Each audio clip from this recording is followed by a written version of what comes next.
Magandang araw mga Kairs! Welcome back sa ating reaction video kung saan pag-uusapan natin ang isa na namang nakakakilig, nakakagaan ng loob, at nakaka-inspire na moment mula sa mundo ng My Chris.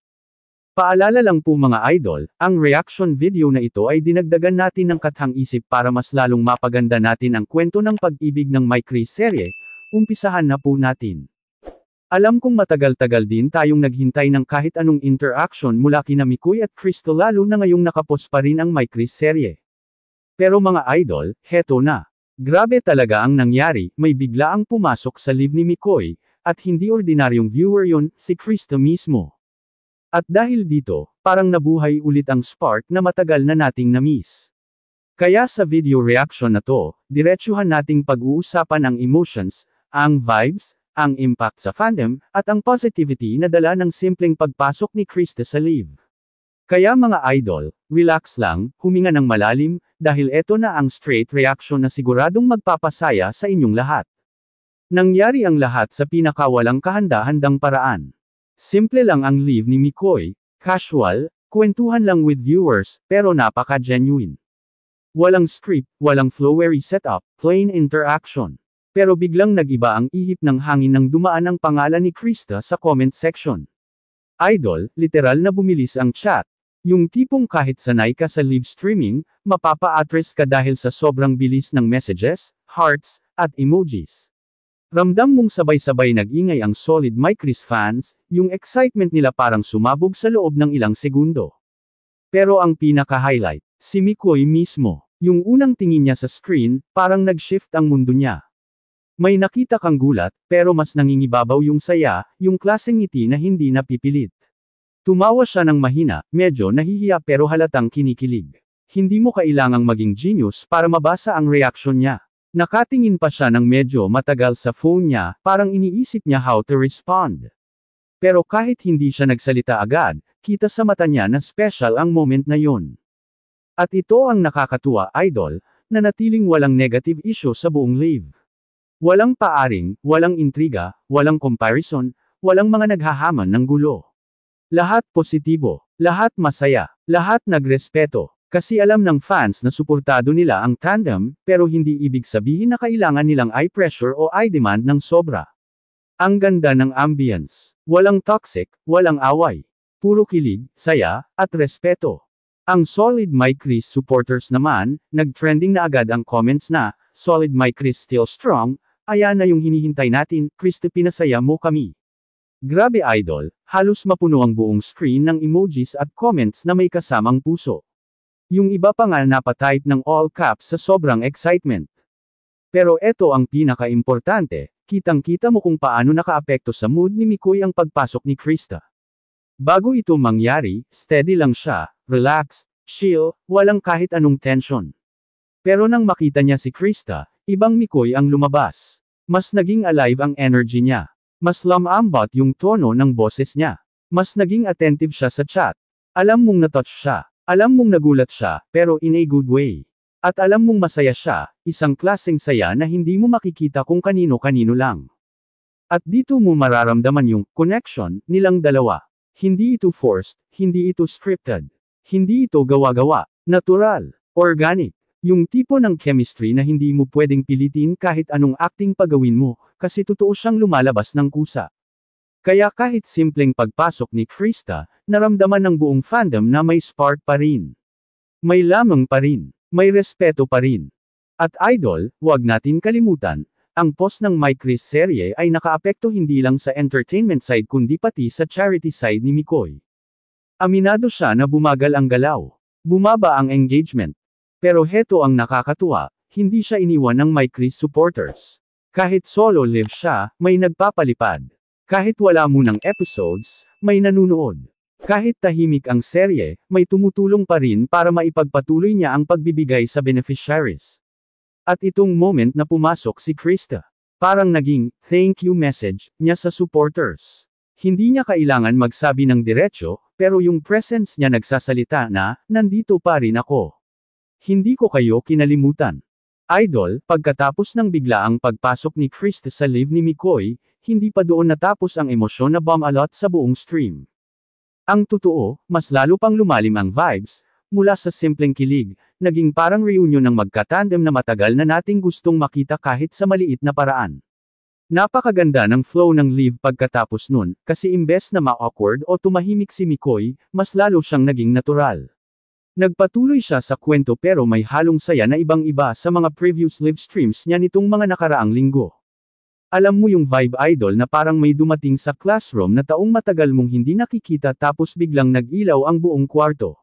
Ganon mismo. At yung MyCris supporters, literal na ramdam nila ang shift. Ang bilis ng chat, pero hindi toxic, all supportive, all cheering, all celebrating. Masaya silang lahat na nakita nilang may magandang signal mula sa 2 taong matagal nang nagbibigay inspirasyon sa kanila. Dito rin natin mas naramdaman na kahit nakapos ang MyCris serye, hindi kailanman nawala ang respeto sa direktor na si Kailan Gaprab. Walang kahit isang comment na lumalaban o nagrereklamo, dahil alam ng mga supporters na may plano, may rason, at may direksyon kung bakit pansamantalang huminto ang serye. Ang mindset ng viewers ngayon ay, hinti lang tayo, may magandang paparating. Kung tutuusin idol, ito yung klase ng maturity ng fandom na hindi basta-basta nakikita sa ibang mga tandem o serye. Hindi sila demanding, hindi sila naghahanap ng away, ang gusto lang nila ay makita ang MyCris na masaya, payapa, at tuloy-tuloy sa kanilang sariling journey. At si Mikoy idol, isa sa pinagkakatiwalaan ngayon ng mga tao dahil sa transparency niya. Hindi siya yung tipong nagbubukas ng issue para magpasikat. Hindi niya ginagamit ang problema para makakuha ng views. Sa halip, gusto niyang maging maayos ang lahat, walang negativity, walang intriga. Kaya tuwing may nagtatanong sa kanya ng sensitibong topic, magaan lang ang sagot niya, hindi iniwasan, hindi pinasok ng drama, simple at diretso lang. Ganito kaganda ang pagpapalaki ng MyCris fandom, may malasakit, may maturity, at may respeto. Pero idol, ang pinaka-touching talaga dito ay ang katotohanan na kahit hamina ang reach ng channel, kahit bumaba ang ilang metrics dahil sa post ng serye, hindi pa rin binitawan si Mikoy ng supporters na genuine. May mga nagpapalipad pa rin, may mga nagsusuperchat pa rin, may mga nagtatapat pa rin ng solid support dahil alam nilang hindi niya kayang bumitaw sa charity. Mas lalo pa nga nilang tinutulungan si Mikoy ngayong solo ang bigat ng takbo. At ang ibang fans, nag-message pa na, Kuya Mikoy, kahit wala mo ng MyCris serye, susuporta kami kasi mabuti kang tao. Idol, ramdam mo ang sincerity nila, hindi dahil sa kilig, kundi dahil respeto sa tao mismo.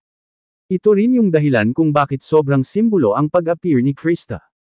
Kasi hindi lang siya basta teammate o katandem, siya rin ang naging malaking parte kung bakit lumakas ang community sa paligid ni Mikoy. Kaya nung pumunta siya sa Liv, parang nabuhay ulit yung dating pagmamahalan at pag-iingay ng fandom. Yung mga viewers na matagal nang tahimik, bigla ang nagbalik. Yung mga dati ng supporters na medyo naging inactive, napabalik sa comment section. Parang may magic na nangyari. At hindi ito exaggerated idol, totoo talaga ang epekto nito.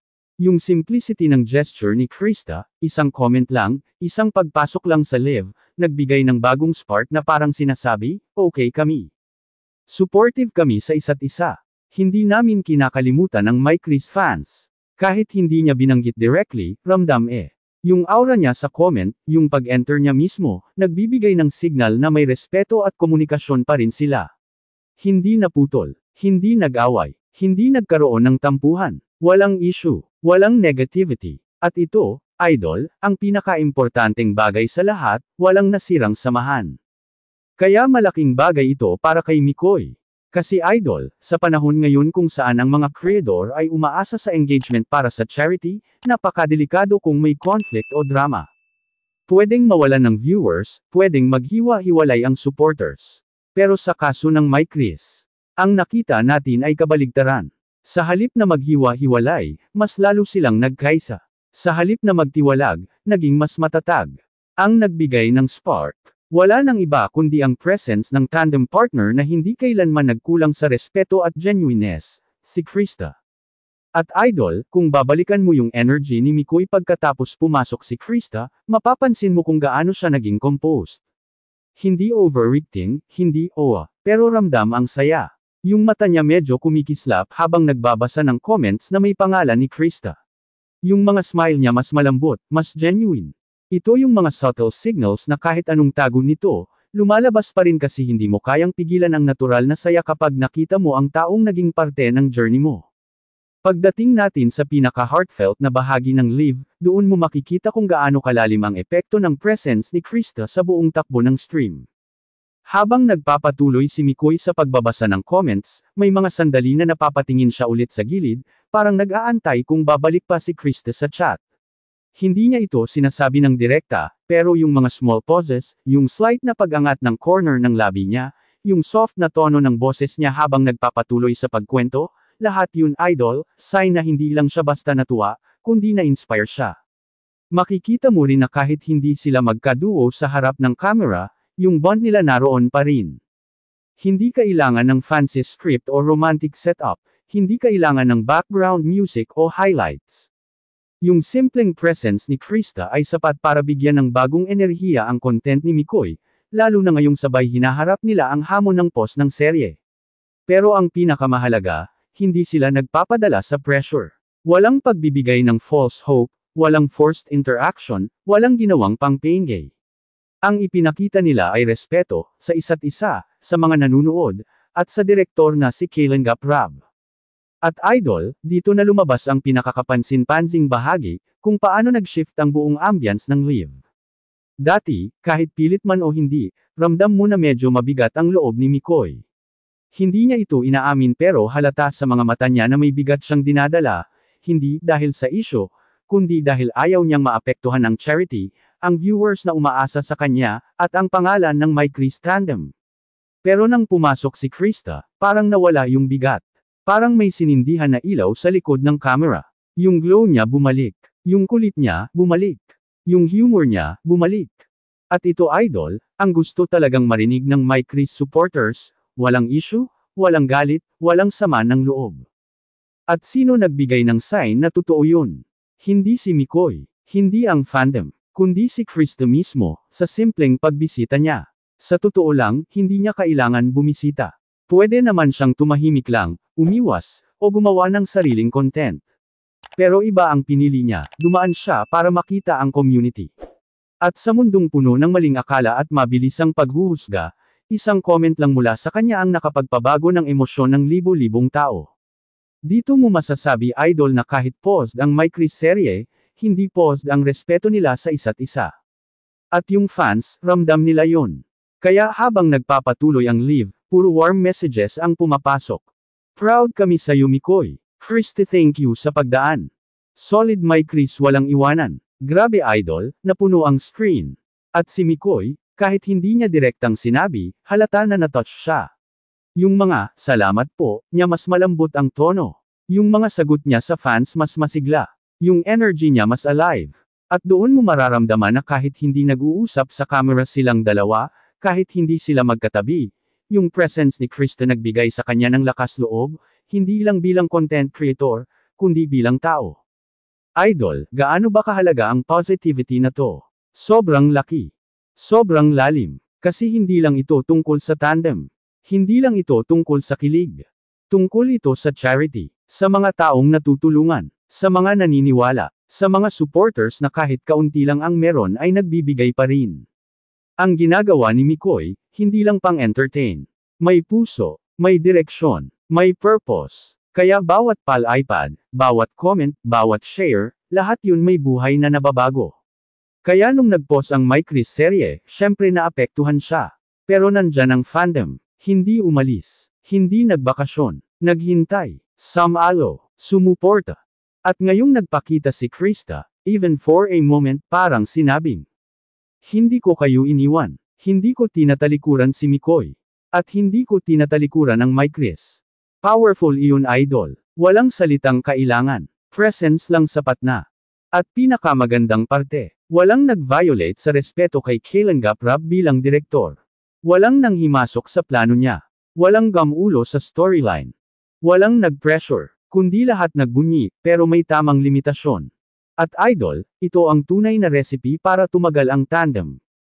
Respeto dagdag positivity dagdag natural na connection. At mga Kairos, dito na natin tatapusin ang ating malalim at positibong reaction sa nangyaring Live ni Mikoy kung saan biglaang pumasok si Krista. Isang simpleng gesture, pero napakalaki ng naging epekto. Pinakita nitong kahit gaano kahirap, kahit gaano katahimik ang serye, may mga taong hindi sumusuko sa suporta, lalo na ang My Chris family. At syempre, saludo tayong lahat kay Mikoy at Krista dahil sa patuloy na respeto nila sa isa't isa at sa kanilang direktor na si Kailangap Rab. Kung nagustuhan ninyo ang reaction na ito, huwag kalimutang mag-like, mag-comment, mag-share, at mag-subscribe. At syempre, patuloy nating suportahan ang charity works ni Mikoy. Ako si Kuya Ers, maraming salamat sa pagsama, maraming salamat sa tiwala, at as always, spread love, not negativity. God bless.